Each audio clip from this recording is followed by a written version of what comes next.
जय Sai Ram everyone, welcome to मेरे साई। आज फिर से आ गई हूँ आप सभी के साथ साई से जुड़ा हुआ एक नहीं बल्कि 8 अनुभव शेयर करने। और ये सारे के सारे अनुभव है बाबा की बहुत बहुत प्यारी बेटी जुगनू जी का। वो कहती हैं कि शायद ही ऐसा कोई दिन रहा हो कि जुगनू जी ने बाबा को पुकारा मदद के लिए और बाबा ने हेल्प ना किया हो।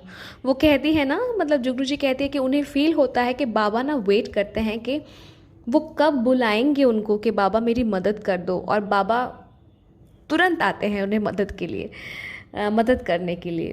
तो आइए सुनाती हूँ मैं जुगनू जी का अनुभव आप सभी को। पर जुगनू जी ने मुझे एक और चीज़ भी मेंशन किया था इंस्टाग्राम में। वो कहती हैं कि इससे पहले भी उन्होंने अपना अनुभव एक या दो चैनल पे शेयर किया था, पर उन्होंने ना मतलब जिस चैनल पे उन्होंने शेयर किया था अपना अनुभव, वहाँ पे उन्होंने जुगनू जी का अनुभव अपलोड नहीं किया। जुगनू जी कहती है कि मे बी उनका अनुभव एक एक लाइंस का है, इसीलिए शायद अपलोड नहीं किया गया। पर मैं कहूँ ना कि मैंने जब जुगनू जी का अनुभव पढ़ा, मुझे ना एक बात का एहसास हुआ जो कि मैं आप सभी के साथ ज़रूर शेयर करूँगी। पर आइए पहले आप सभी को सुनाती हूँ जुगनू जी का अनुभव। पहला जुगनू जी का अनुभव ये है कि एक बार जुगनू जी के हस्बैंड रात में बैठ के एक इम्पॉर्टेंट काम कर रहे थे। उनको एक प्रोजेक्ट सबमिट करना था अगले दिन ऑफिस के लिए, और वो बहुत एक वाइटल प्रोजेक्ट था जो जिसके ऊपर उनके हस्बैंड काम कर रहे थे। तो अचानक से ना लैपटॉप शट डाउन हो जाता है, out of nowhere suddenly shut down होता है लैपटॉप। तो वो हो गए बहुत परेशान, अब कैसे ठीक करें। और तब रात के 11 बज रहे थे, वो रात में जाग के ना अपना काम कंप्लीट कर रहे थे। तो रात के 11 बजे तो कोई दुकान भी खुला नहीं रहेगा जहाँ पे वो जाके लैपटॉप को ठीक करवा सके। तो वो बहुत परेशान हो गए, बहुत ट्राई भी किया उन्होंने कि ठीक करे, लैपटॉप को फिर से स्टार्ट करे, पर लैपटॉप स्टार्ट हो नहीं रहा था। फिर जुगनू जी ने लैपटॉप को उठाया और जुगनू जी के घर में जो बाबा का फ़ोटो है ना, तो वहाँ पे जाके लैपटॉप को रख दिया जुगनू जी ने, और बाबा का ऊदी लैपटॉप के ऊपर छिड़क के जुगनू जी ने कहा कि बाबा मैं 15 मिनट बाद आती हूँ, इनका बहुत इम्पोर्टेंट एक प्रोजेक्ट है जिसके ऊपर ये काम कर रहे हैं, वो आप भी जानते हो। तो मैं 15 मिनट बाद आके ना लैपटॉप को लेके जाऊंगी, आप ठीक कर देना। जुगनू जी ये कह के निकल जाती हैं, और 15 मिनट बाद फिर से आती है बाबा के पास, और लैपटॉप उठा के फिर से अपने हस्बैंड को रिटर्न करती हैं और कहते कि अब चला के देखो। एंड होना क्या था, जब बाबा को इतने प्यार से कोई बुलाए, हेल्प करने को बुलाए, बाबा कैसे चुप रह सकते हैं। तो उनके हस्बैंड जब कोशिश की उनके हस्बैंड ने लैपटॉप को स्टार्ट करना, लैपटॉप स्टार्ट हो गया। ठीक है। जुगनू जी का दूसरा अनुभव ये है, जुगनू जी कहती हैं कि एक बार गर्मी का मौसम था और 5 घंटे के लिए लाइट नहीं था। ठीक है। तो गर्मी से सब बहुत बेहाल थे, करंट नहीं था घर में। और कभी कभी होता है ना कि आपका इलेक्ट्रिसिटी जहाँ से आता है, लाइक सपोज आपका रिलायंस का कनेक्शन है या फिर इंडिया पावर का कनेक्शन है, जहाँ का भी कनेक्शन है, वहाँ से आपको मैसेज किया जाता है कि इतने बजे तक आ जाएगा current, we are working on it. तो वैसा कुछ इंटीमेशन भी नहीं आया था और सब बेहाल हो चुके थे गर्मी में। तो जुगनू जी ने बाबा से कहा कि बाबा अब और नहीं रहा जाता, अब तो पंखा चला दो। जुगनू जी ने बस ये कहा ही था कि तुरंत पंखा चल गया, करंट लौट आया। मतलब जुगनू जी कहते हैं ना कि बाबा खाली वेट कर रहे थे कि कब मैं बोलूँ कि बाबा पंखा चला दो। वो कहती कि अगर मैं शायद मतलब जब शुरू ही हुआ था करंट, जब नहीं था तभी अगर बोलती तो और पहले आ जाता था करंट। ठीक है। फिर तीसरा अनुभव जुगनू जी का है। जुगनू जी कहती हैं कि एक बार उनको ट्रिमेंडस सर दर्द हुआ, बहुत सर दर्द हुआ, और घर में सर दर्द की जो दवाई होता है ना, ब्रिस्प्रिन, फिर क्या कहते हैं, सैराडॉन वगैरह, वो कुछ भी नहीं था। तो वो चुपचाप जाके बाबा के सामने बैठ गई और वहाँ पे साई राम साई राम साई राम का जाप करने लगी। और वो कहती है 15 मिनट के अंदर उनका सर दर्द गायब हो गया। बाबा के नाम जाप में ही कितनी शक्ति है ना। तो वो कहते मैं उन्होंने खाली नाम जाप किया था और 15 मिनट तक कंटिन्यूस साई राम, और फिर उनको रियलाइज़ हुआ कि उनका सर दर्द और है ही नहीं। उनका फोर्थ जो अनुभव है, वो कहती हैं कि घर में जुगनू जी का एक बाबा का फ़ोटो है, और वो जिस शहर पे रहती है, जिस टाउन पे वो रहती है, थोड़ा मतलब उनके घर से 10-15 मिनट की दूरी में ना एक साईं टेम्पल है। और वो जब भी जाती हैं मिलने बाबा से और बाबा को कहते हैं कि बाबा आज मैं आपको इस कलर के ड्रेस में देखना चाहती हूँ, और वो टेम्पल जाके देखती है ना कि बाबा उसी कलर के ड्रेस में मतलब तैयार होके रेडी है।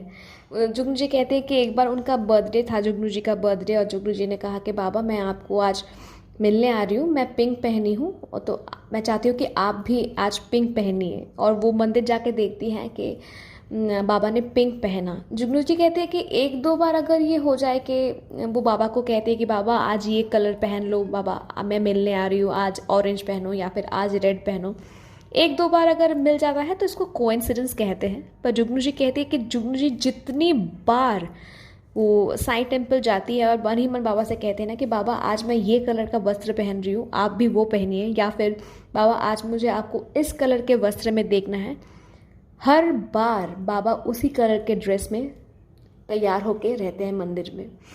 कितना मतलब हाउ हाउ ब्यूटीफुल, राइट। फिर उनका एक और अनुभव है। जुगनू जी कहती हैं एक बार जुगनू जी को सूजी का हलवा खाने का बड़ा मन कर रहा था, तो वो किचन में गई भी बनाने के लिए। फिर उन्होंने नोटिस किया कि घर में सूजी है ही नहीं, तो वो बहुत दुखी हो गई और कहा कि बाबा आज सोचा था कि मैं आज सूजी बना के खाऊंगी, बहुत मन कर रहा था, सबके लिए बनाती हूँ पर आज खुद के लिए बनाना था सूजी का हलवा, पर मिला नहीं बाबा। खैर कोई बात नहीं। तो वो बाबा अपना मन का इच्छा ना जुगनू जी ने बाबा के सामने रखा। जुगनू जी कहती है उसी शाम को उनके ही मतलब फ्लैट में, अपार्टमेंट में कोई थी जिन्होंने नवगुरुवार का व्रत किया था और उस दिन उनका उद्यापन था। तो उन्होंने फल मिठाई के साथ साथ जो बाबा के लिए सूजी का प्रसाद, सूजी का हलवा का जो प्रसाद था, वो भी लाके उन्होंने जुगनू जी को दिया था। तो जुगनू जी बाबा ने ऐसे मतलब जुगनू जी का जो वो जो क्रेविंग था ना सूजी का हलवा खाना है, बाबा के प्रसाद के तौर पे जुगनू जी को भेज दिया था। बहुत बहुत प्यारे प्यारे अनुभव है जुगनू जी का। फिर जुगनू जी कहती हैं कि घर में रिमोट अगर ख़राब हो गया, बैटरी चेंज करने के बाद भी रिमोट अगर नहीं चलता है, तो हमारा इंस्टेंट काम होता है कि रिमोट को हम पटकते हैं मतलब देन एंड देयर कहीं पे भी पटकते हैं कि वही मेडिसिन है, वो चल जाएगा। पर जुगनू जी कहती है उस बार क्या हुआ, जुगनू जी के लाख पटकने से भी रिमोट नहीं चला, बैटरी चेंज कर रही थी तो भी नहीं चल रहा था, मतलब रिमोट चल ही नहीं रहा था। फिर रिमोट पे जुगनू जी के पति ने कहा कि मेरा लैपटॉप अगर ऊदी से चलता है तो ये रिमोट भी चलेगा, और आके ना उनके हस्बैंड ने अच्छे से क्या कहते हैं रिमोट को ऊदी लगाया और उसके बाद जब बटन दबाया तो रिमोट चलने लगा। ठीक है। और फिर एक और अनुभव है 1 2 3 4, मैं काउंट क्यों कर रही हूँ क्योंकि मैंने 1 2 3 4 करके लिख के रखा है उनका अनुभव, क्योंकि फ़ोन से देख के मैं यही फ़ोन पे रिकॉर्ड करती हूँ और इसी फ़ोन में मेरा इंस्टाग्राम भी है, तो मैं लिख के रखती हूँ point, that's why I was counting. उनका 7th अनुभव है कि एक बार ना बहुत बहुत बारिश हो रहा था और जुगनू जी को अपने बच्ची को लेके डॉक्टर के पास जाना था, डॉक्टर का अपॉइंटमेंट था, और डॉक्टर एक सर्टेन टाइम ही 1 घंटा या 2 घंटा ही बैठते हैं उस चेम्बर पे जो कि जुगनू जी के घर के नज़दीक है, और फिर वो चले जाते हैं। तो जुगनू जी बहुत परेशान होगी कि बच्ची का मतलब चेकअप कराना है, डॉक्टर चले जाएंगे, इतना इतना बारिश हो रहा है।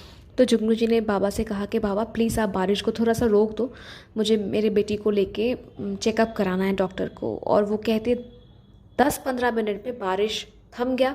जुगनू जी गई, अपने बच्चे को चेकअप करा के घर लौटी, फिर से बारिश स्टार्ट हो गया। जैसे कि बाबा ने ना बारिश को रोक के रखा था कि जुगनू जी जाए, डॉक्टर दिखाए, अपना काम कंप्लीट करे, वो जब घर आएगी फिर से बारिश स्टार्ट होगा। बाबा के नियंत्रण में सब कुछ है, राइट। अगर आप सच्चरित में सच्चरित का पाठ आप करते हो, वो वाला अध्याय है ना जहाँ पे नेचुरल एलिमेंट्स के ऊपर बाबा का कंट्रोल, बाबा गरजते हुए बादल को अपने गरजते हुए स्वर से कहते हैं कि रुक जाओ, तो बादल गरजना, बारिश होना रुक जाता है।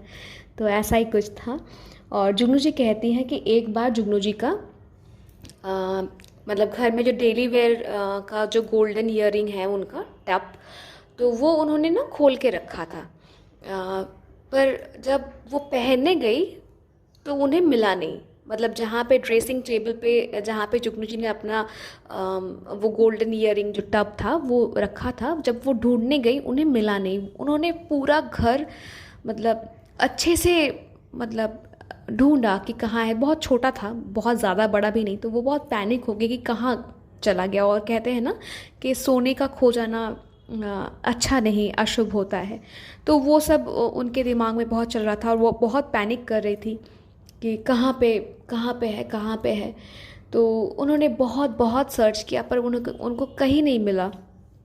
फिर वो जाके बाबा से कहते हैं कि बाबा ढूंढ दो मेरी ईयरिंग जो है, बस ढूंढ दो, मेरे पति को पता चलेगा ना तो बहुत डांटेंगे मुझे, आप प्लीज़ मुझे ढूंढ दो मेरी ईयरिंग, मुझे कहीं नहीं मिल रहा, जहाँ पे मैंने रखा था वहाँ पे नहीं मिल रहा। तो जुगनू जी प्रेयर करती हैं और फिर वो बाहर आती है घर में। उनके हस्बैंड आते हैं घर पे, पर जुगनू जी उनको बताती नहीं है कि उनका ईयरिंग खो चुका है। मतलब घर में ही था पर उनको मिल नहीं रहा है, तो उन्होंने नहीं कहा। फिर रात को सोने से पहले वो बहुत डरी हुई थी कि अगर हस्बैंड को बता देंगे तो वो बहुत गुस्सा हो जाएंगे, नाराज़ हो जाएंगे कि ठीक से तुम संभाल के वैल्यूएबल चीज़ नहीं रख सकती। तो उन्होंने अपने हस्बैंड को नहीं कहा था, पर रात को सोने से पहले जैसे एज़ यूजुअल बाबा के पास जाके प्रार्थना करके वो सोने जाती हैं। तब वो देखती हैं कि बाबा के सामने उनका ईयरिंग तो रखा हुआ है, जैसे कि मानो बाबा ने ढूंढ के अपने पास रख दिया है कि जब जुगनू जी आएंगी जुगनू जी को बाबा सौंप देंगे। तो ये था जुगनू जी का अनुभव। और first of all Jugnu ji thank you, आपने इतना सारा अनुभव हमारे साथ शेयर किया है, भले ही वो एक एक लाइंस का ही हो या फिर छोटा छोटा अनुभव हो, आपने शेयर किया हमारे साथ। मुझे बहुत अच्छा लगा, क्योंकि मैं यही कहती हूँ कि अनुभव का कोई छोटा बड़ा नहीं होता, अनुभव अनुभव ही होता है। और मैं जो कह रही थी कि ये सारे अनुभव पढ़ने के बाद मुझे जो रियलाइज़ हुआ वो ये कि हम सभी ना बड़े बड़े चमत्कारों के पीछे भागते रहते हैं। मतलब बड़ा सा संकट आ गया, अब इस बड़े से संकट में साईं हमें कैसे बचाएंगे ये हमें देखना है, या फिर एक बड़ा सा मिरेकल हमें देखना है, ठीक है। प्रमोशन, जॉब में प्रमोशन नहीं है, ये वाला बड़ा सा हमारे सामने, ये वाला बड़ा सा एक पहाड़ टूट गिरा है, साईं इस पहाड़ को कैसे हमारे लाइफ से हटाएंगे, कैसे साईं हेल्प करेंगे। मतलब हम सोचते हैं ना कि जब हमारे ऊपर मतलब होता है ना कि पहाड़ टूटता है, हम सोचते हैं कि ये पहाड़ को साईं कैसे हटाएंगे। हम हमेशा बड़े मिरेकल के पीछे भागते रहते हैं, पर इस बड़े से मिरेकल के पीछे जो भागते रहते हैं ना, इसमें हम हमारे डेली लाइफ में जो छोटे छोटे मिरेकल्स होते हैं ना, जब भगवान हमारे हर बुलाने में हमारे हर पुकार में भगवान तुरंत हमें रिस्पॉन्स करता है, ये हम बहुत बार अनदेखा कर देते हैं। यही सारे अनुभव सुन के ना मुझे यही रियलाइज़ हुआ, जैसे कि करंट नहीं आना, 5 घंटे तक करंट नहीं है, बाबा को एक बार बोलने से तुरंत करंट आना, ठीक है।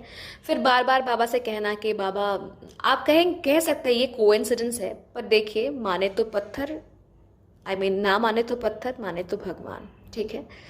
तो ऐसा ही कुछ बात है। फिर रिमोट का ख़राब होना, ऊदी लगाना, लैपटॉप का ख़राब होना, ऊदी लगाना, बाबा से कहना। मतलब यही मैंने देखा ना, पढ़ के मुझे ये एहसास हुआ कि हमारे लाइफ में भी ऐसे रोज़ ऐसा होता है कि हम बाबा का नाम लेते, बाबा ये कर दो प्लीज़, बाबा कर दो प्लीज़, बाबा ये लगा दो प्लीज़, ऐसे हम लोग करते हैं और तुरंत हो जाता है ये काम। हम सोचते हैं कि ऐसे हो गया, पर नहीं, ये बाबा का ही आशीर्वाद है। बहुत लकी है वो कि आप मतलब आप बाबा को बार बार बुला रहे हो और बाबा तुरंत आपके लिए मीन्स बाबा रेडी हैं कि मेरे बच्चे मुझे बुला रहे हैं, मुझे जाना पड़ेगा। बाबा के 11 वचन में से एक है ना कि त्याग शरीर चला जाऊंगा, भक्त हेतु दौड़ा आऊँगा। तो ये जुगनू जी का अनुभव सुन के ना मुझे वही एक वचन का याद, 11 में से एक वचन का याद आ गया कि त्याग शरीर चला जाऊंगा, भक्त हेतु दौड़ाऊंगा। जुगनू जी थैंक यू सो मच। आपके इस अनुभव से ना सच में मुझे रियलाइज़ हुआ, आई गेस कि आप सब जो सुन रहे हो आपको भी यही रियलाइज़ होगा कि हम सब बड़े बड़े चमत्कार के पीछे इतना भागते हैं ना कि हमारे डेली लाइफ पे जो इतना सारा चमत्कार होता है हम बहुत बार अनदेखा कर देते हैं। So anyways, thank you for sharing, Jugnu ji, once again. बहुत अच्छा लगा आपका अनुभव सुन के। और अगर आप सब भी अपना अनुभव हमारे साथ शेयर करना चाहते हैं तो आप हमें मेल कर सकते हैं, इंस्टाग्राम में मैसेज भी कर सकते हैं, या फिर मेरे व्हाट्सएप नंबर में भी आप मुझे मैसेज कर सकते हैं। मेरा ईमेल आईडी, मेरा इंस्टाग्राम आईडी, मेरा व्हाट्सएप नंबर तीनों ही डिस्क्रिप्शन पे दिया हुआ है। और अगर आपको साइंस से जुड़ा हुआ अनुभव सुनना पसंद है और आप बार बार लगातार सुनना चाहते हैं तो जुड़ जाइए मेरे साई परिवार से। और बहुत जल्दी मिलती हूँ एक नए साई अनुभव के साथ। टिल देन, जय साई राम।